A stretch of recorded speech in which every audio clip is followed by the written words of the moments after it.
I wanted to give like um, a review of the chakra system, energetic anatomy overview, and just like wing it. Because when I have a book, I'll sometimes disagree with it and stuff like that. Although I did like the brevity, but I found a bunch of things that were, you'll see. Anyway, so just to go through, just to recap. So there's 7 major. So energetic anatomy would be the chakra system. That's energetic anatomy. So that's the 7 major chakras that run from the base of your spine to the crown of your head. Okay, so it's Muladhara, root chakra. That's your feet, your legs, all the way up to basically the pelvic floor. And then there's Svadhisthana chakra. That's the, I don't know why I want to say that's the orange one, but that's at your hips. And that's basically, I'm trying to remember, so it'd be root chakra, sacral chakra, I think they call it, but I don't know why I want to say sex chakra. Okay, moving up would be your belly chakra. That's Manipura. So that is solar plexus chakra. It's where your willpower is stored. Anahata, heart chakra. I love the meaning of this in Sanskrit, unstruck, okay? So then moving up is Vishuddha chakra, that's your throat, that's communication. Third eye chakra, that's your pineal gland. That's Ajna chakra, it's right here between and slightly above your eyebrows, but it's really the pineal gland, which is like a P in between the left and the right hemispheres of your brain. And then the crown chakra, Sahasrara, and don't ever tell me to pronounce it another way because I won't. First chakra is all about, so, and by the way, the meaning of chakra is wheel. They spin, they're vortexes of energy. And chakras aren't just like, okay, your leg, your belly. So for example, you can see my belly, that's easy. Belly chakra is all the way around. So it's the same part of the body in the back. Chakra means wheel. I've also seen circle, but they're spinning vortexes of energy from the base of the spine, counterclockwise, clockwise, counterclockwise, clockwise. They all spin opposite of the one above and below them. Copy? So chakra is wheel, like so heart chakra here, Anahata. It's also the back, okay? So that's something that people don't think about.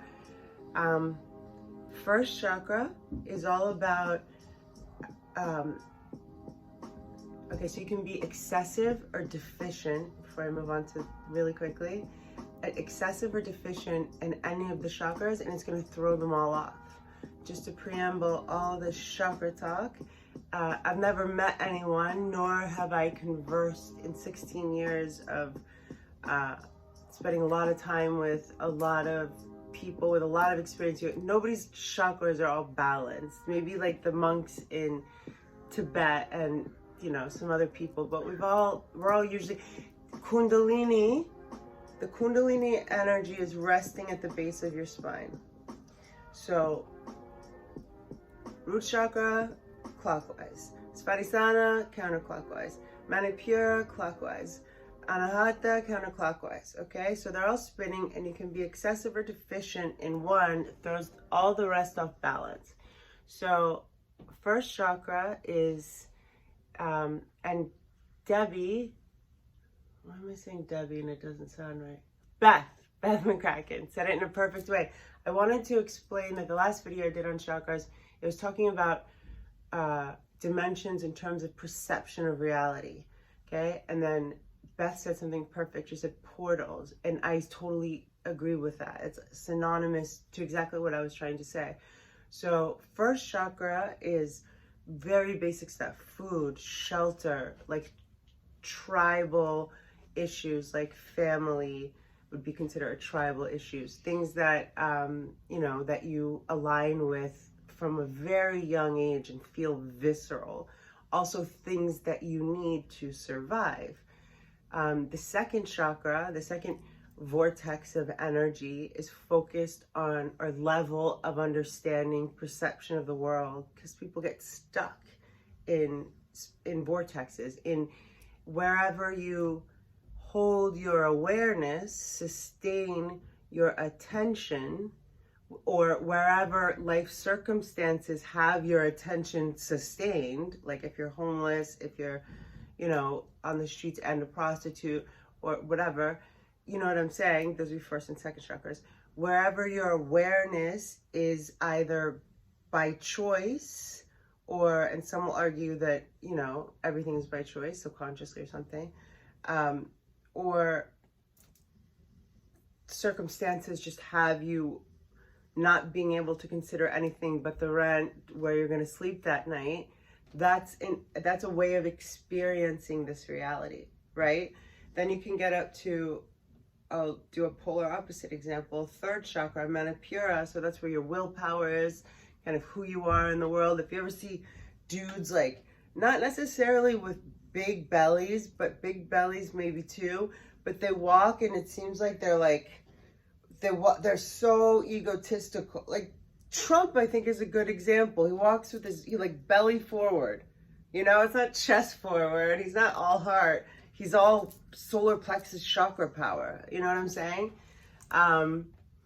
You can see chakra stuff in people. Like you can see if somebody is deficient, for example, in anahata, in the heart chakra, like they're heartbroken, or literally have like heart disease, they cave in like this, right? This is what sadness looks like too. This is usually excessive. Anything protruding from, samastihiti is excessive. When you see women move their hips, Western culture, we don't move our hips enough. But somewhere in between that and, you can find me in the club.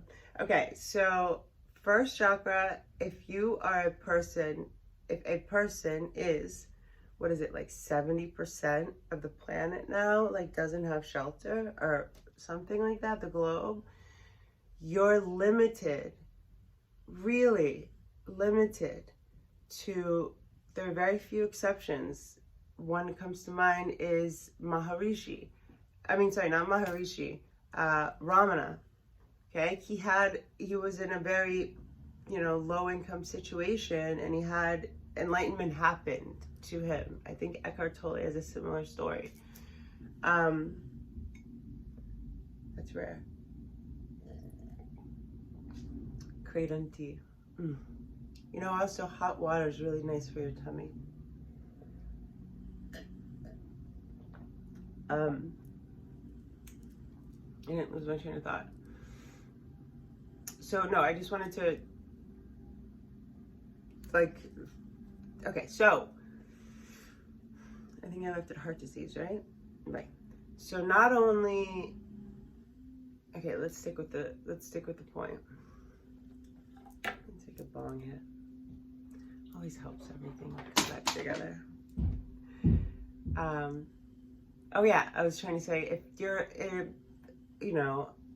one of the very many people that are suffering right now in a situation where you're homeless, your reality is on a level that is like very limited in its scope of perception. And then let's bump it up. Say you have a house, but you're not, say you have like shelter, but you're not, this could be going to second and third, but let's just keep it simple. So you're a prostitute, but you don't want to be. So that's going to be, depending on the circumstances, there's stuff tied into first and second. Survival, but you're looking at the world through how am I able, there's the second chakra, there's certain masters that I love to listen to, and they say the second chakra energy is is the problem, because most people are ruled by it. It's everything taboo that people don't want to talk about: sex, money, power. And if you don't have a healthy throat chakra, right, that would just be one off balance, that throws all of them off balance, and able to communicate your needs, you can get stuck in second chakra very easily.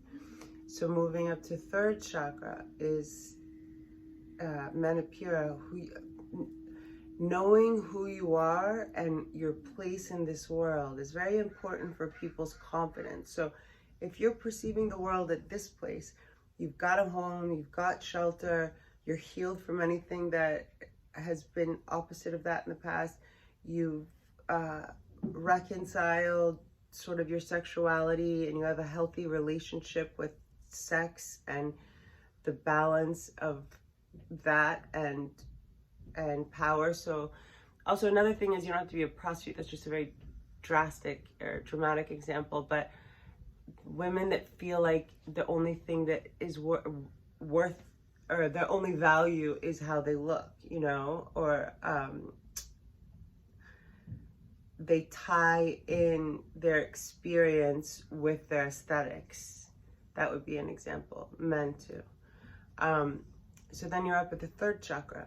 So you're established, have a healthy, all that stuff. There's not imbalances really there. Who you are in the world. Like, are you the partner of a company? Are you the mother of do you run a house? Do you, you know, are you a owner of a business? Whatever, people identify themselves with that kind of stuff. I mean, that's all kind of an illusion. It's like, you are who you are. When you rip all that away, that's when people get into trouble, because they're like, who am I? But you have to know who you are. It's not your business, it's not your name, it's not your story, it's not your history.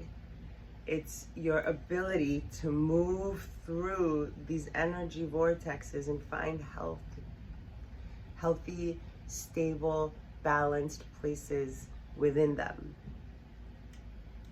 I hope that makes sense. I wanted to clarify it. I felt like I was reading the book and sort of, and that book is, you know, I consider myself very humbly, very humbly an authority on yoga. And that's because I've paid a lot of attention. I've dedicated my life to this.